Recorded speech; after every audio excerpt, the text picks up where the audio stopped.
Hey there, this is Anna. Welcome back to my channel. In today's tutorial, I have these two cards that were made with the beautiful Bloom Burst stamp set. It has become one of my favorite stamps and I decided to do two cards with it. This stamp set is found in the new Bloom This Way mini catalog, which just went live this January and it goes through the end of March. I start by stamping the image first with black licorice ink on whipped cream cardstock, and then after cleaning my stamp I use whipped cream ink and I stamp it on oatmeal cookie cardstock. I love coloring, so this was a very fun project for me. To color I used the Color Burst pencils, and for the first image I used different tones of yellows and oranges and reds. And I started with a darker yellow in the middle of the flower, then move on to a lighter yellow, and then I added some touches of red and oranges, and then went back over all the flowers with the brightest yellow that I can find in my colors.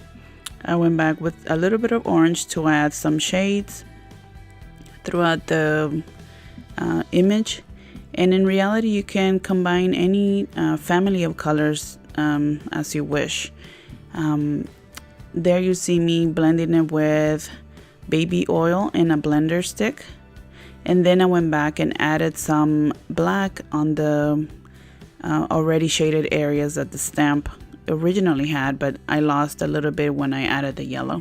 I think the black in between the flowers really makes the flowers pop, so definitely I will suggest that you do not skip that step. Then I do the same with the leaves. I start with the lightest green and move on to the darker greens, and I make sure that I stick to the same side of the leaf to leave it lighter. That way it appears to have shade on the left side of the leaf. Here I am showing you how I did the very outline of the other card, and I decided to do pinks and light pinks and even a little bit of yellow in the flowers in this card. Once again, I use the same colors for the leaves, but as you can see, it looks a little bit different since the background cardstock is a different color.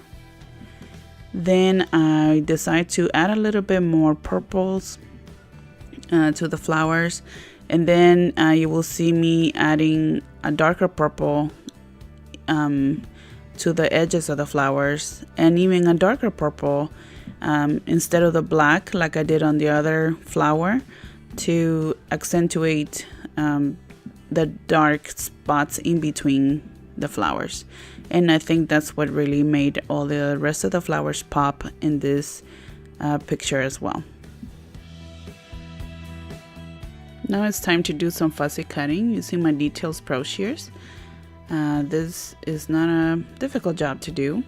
Just takes a little bit of time, but it's definitely worth the time for the effect that it will give you once you raise the flower against the background. For the sentiment, I will be doing some heat embossing.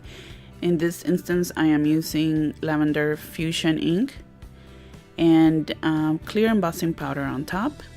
Then with the heat tool, I will melt the powder and it will show a very cool shiny sentiment that will match very nicely with the flower.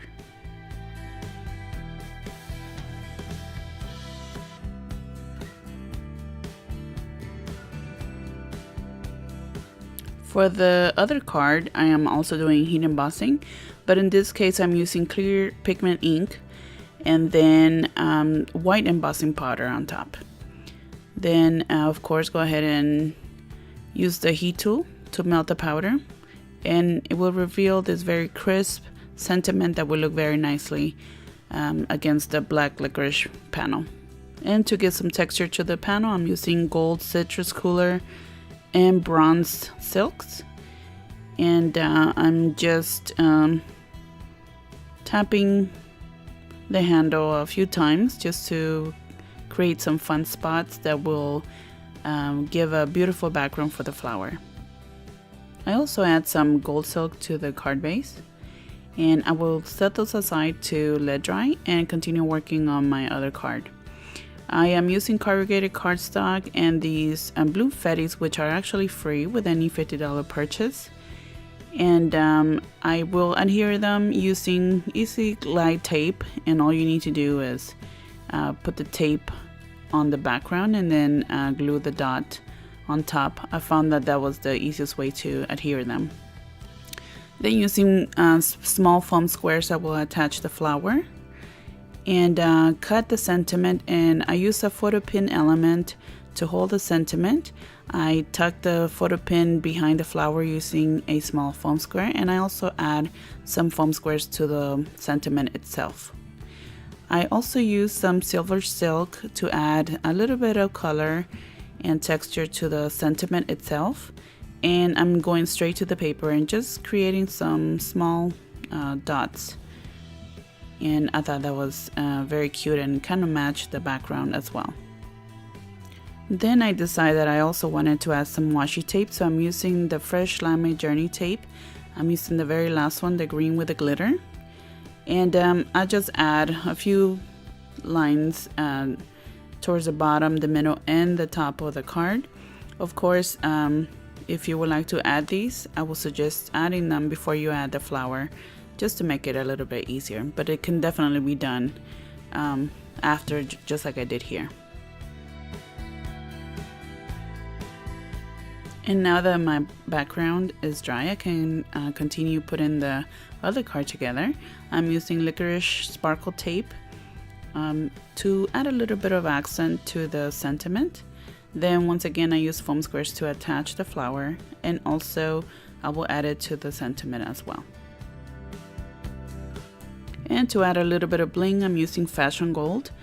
You get 120 of these little stickies here, so it's a great value, and it adds a very nice look to the card.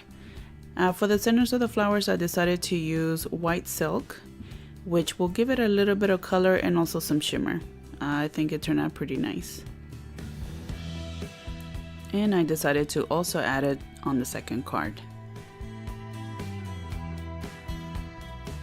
And now I go back to my first card and attach the panel to the card base using tape runner, and this will complete both of my cards.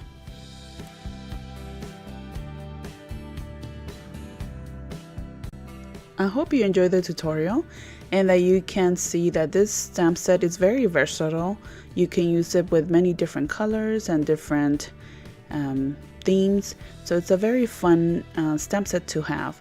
If you would like to purchase it, please visit my website funstampersjourney.com/Ana Reese.